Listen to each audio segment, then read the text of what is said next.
ఈరోజు ఈ యొక్క ఆత్మీయ సమావేశానికి ముఖ్య ఉద్దేశం అనేది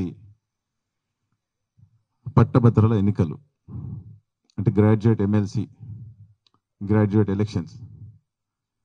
ఈ ఎలక్షన్స్ ప్రత్యేకించి గ్రాడ్యుయేట్స్ యొక్క గుర్తింపు మన యొక్క డెమోక్రటిక్ సిస్టంలో ఉండాలని చెప్పి ఏర్పాటు చేసిన ఒక టెంపుల్ లాంటిది.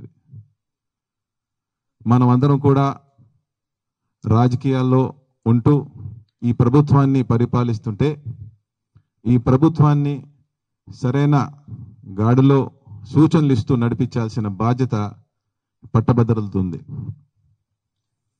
దీనన్నిటికీ ముఖ్యమైన విషయం ఏంటంటే ఇది ఒక బాధ్యతమైన వ్యక్తికి ఉంటే దానికి సరైన గౌరవం కూడా ఆ పదవికి మనం ఇచ్చిన వాళ్ళు అవుతాం.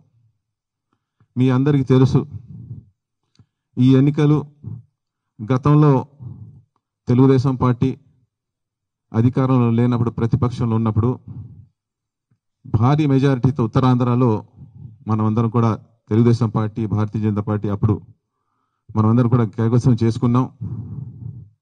ఈరోజు ఈ యొక్క ఎన్నికలు భారతీయ జనతా పార్టీ, జనసేన పార్టీ బలపరిచిన తెలుగుదేశం పార్టీ అభ్యర్థి అయినటువంటి ఆలపాటి రాజేంద్ర ప్రసాద్ గారిని ఈరోజు మన అందరం కూడా గెలిపించాల్సిన అవసరం ఎంతో ఉంది.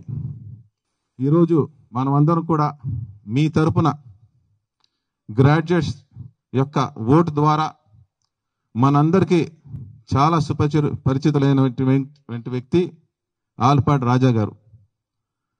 ఆయన ఒక విద్యావంతుడు, ఒక విద్యా సంస్థలు ఎంతో మంది గ్రాడ్యుయేట్స్ని, కొంచెం లక్షలాది మంది గ్రాడ్యుయేట్స్ని తయారు చేశారు ఆయన యొక్క విద్యా సంస్థల ద్వారా.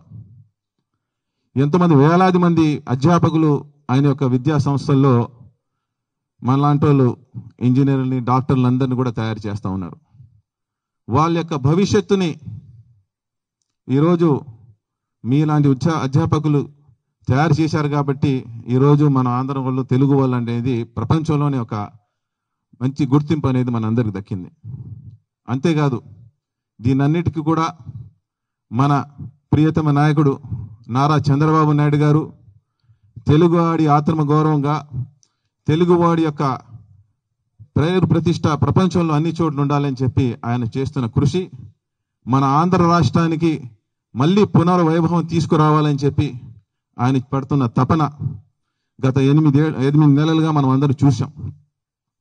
వెనుకబడిన రాష్ట్రానికి మళ్ళీ తీసుకొచ్చి గాడిలో పెడతానికి నారా చంద్రబాబు నాయుడు గారు, అలాగే పవన్ కళ్యాణ్ గారు, మన యువ నాయకుడు నారా లోకేష్ గారు విద్యాశాఖ మంత్రిగా ఇక్కడ మన ఆంధ్ర రాష్ట్రంలో 20 లక్షల ఉద్యోగాల ఉపాధి కల్పించాలని చెప్పి ఆయన హామీ ఇచ్చి ఉన్నారు. మనందరికీ తెలుసు, నారా చంద్రబాబు నాయుడు గారు అధికారంలో వచ్చిన తర్వాత 5 సంతకాల్లో ఒక సంతకం మనకి 5 సంవత్సరాలు ఎప్పుడు చూడలేదు. డిఎస్సి అనేది విడుదల చేయడం అనేది చూసాం. 16,000 ఉద్యోగాల కోసం అవకాశం కల్పించిన వ్యక్తి నారా చంద్రబాబు నాయుడు గారు అని చెప్పి మనం గర్వంగా చెప్పుకోవాల్సిన అవసరం ఉంది. మరి అదేవిధంగా మనం అందరం కూడా మన రాష్ట్రానికి ఒక మంచి భవిష్యత్తు ఇవ్వడంతో పాటు వాళ్ళందరూ కూడా మంచి ఉపాధి కూడా కల్పించాలని చెప్పి నారా లోకేష్ గారు ఆయన పడుతున్న కృషి తప్పనిసరిగా ఆయన విదేశాల్లో మనందరూ చూసాం. అమెరికా వెళ్ళారు, మన యార్లగడ్డ వెంకటరావు గారు కూడా ఉన్నారు, మన శాసనసభ్యులు గారు. వాళ్ళందరూ కూడా పెట్టుబడులు తీసుకురావాలి ఆంధ్ర రాష్ట్రానికి. మన పిల్లలు వాళ్ళందరూ కూడా భవిష్యత్తు మనం ఇక్కడ ఇవ్వాలి. ఆంధ్ర రాష్ట్రాన్ని మరి ఒక మంచి స్వర్ణ రాష్ట్రంగా మనం అందరూ కూడా తీర్చిదిద్దాలని చెప్పి ఒక దృఢ సంకల్పంతో వారు పనిచేస్తున్నారు. అలాంటి వ్యక్తులతో మనం అందరూ కూడా బలపరచాలంటే మన ఒక మంచి వ్యక్తులందరినీ కూడా మనం పంపించాల్సిన అవసరం ఉంది. అలాంటి వ్యక్తిలో మంచి వ్యక్తి మనందరికీ తెలుసు, ఆలపాటి రాజా గారు. ఎంతో సౌమ్యంగా అందరినీ ఒక మంచితనంతో ఆయన ఆకర్షణ చేస్తూ ఉన్నారు. ఆయన యొక్క ఆలోచన విధానాన్ని మనం అందరం కూడా చూస్తాం. ఇప్పుడు మీ అందరు కూడా మాట్లాడతారు, మేము చూసాం కాబట్టి మేము గొప్పగా చెప్పుకుంటా ఉన్నాం. మీరందరూ కూడా మీ యొక్క ఓటు హక్కుని రేపు జరగబోయే ఫిబ్రవరి 27వ తేదీన ఎలక్షన్ జరుగుతూ ఉన్నాయి. ఆలపాటి రాజా గారికి ప్రథమ స్థానంలో ఆయన లిస్టులో ఉంది పేరు.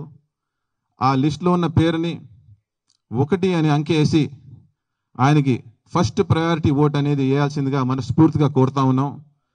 బ్యాలెట్లో ఫస్ట్ పేరు ఉంది, దాన్ని 1 అని అంకేసి అత్యధికంగా ఆయన గెలిపించాల్సింది, మెజారిటీ గెలిపించాల్సింది మనస్ఫూర్తిగా కోరుకుంటా ఉన్నాం.